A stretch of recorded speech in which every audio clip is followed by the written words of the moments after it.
নামাজে জানাজার পর সশস্ত্র বাহিনীর ইউনিট জাতীয় পতাকা ও ফুলে ফুলে আচ্ছাদিত প্রেসিডেন্ট জিয়ার লাশ একটি কামানবাহী শকটে নিয়ে নতুন সংসদ ভবনের দিকে এগুতে থাকে।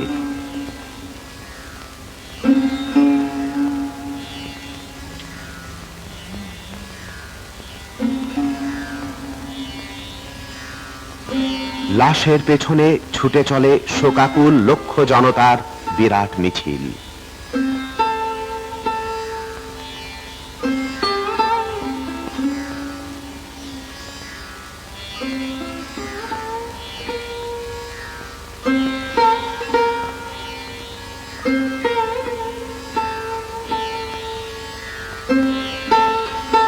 নতুন সংসদ ভবনের কাছে পূর্ণ রাষ্ট্রীয় মর্যাদায় মরহুম প্রেসিডেন্ট জিয়াকে দাফন করা হয়।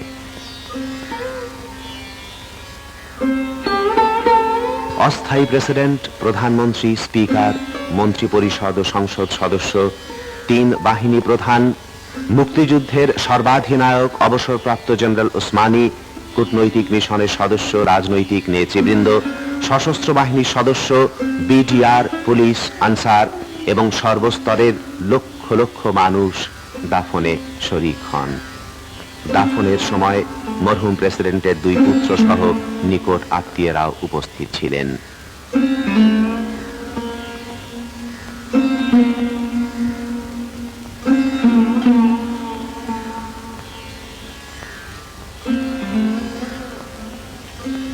রাষ্ট্রীয় মর্যাদায় ধীরে ধীরে অন্তিম শয়ানে শায়িত করা হলো মহান দেশপ্রেমিক প্রেসিডেন্ট জিয়াকে।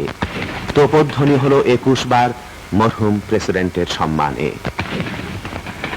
3 বাহিনী প্রধান এবং সশস্ত্র বাহিনীর সদস্যরা কবরের পাশে সারিবদ্ধভাবে দাঁড়িয়ে মহান নেতাকে জানালেন সামরিক অভিবাদন।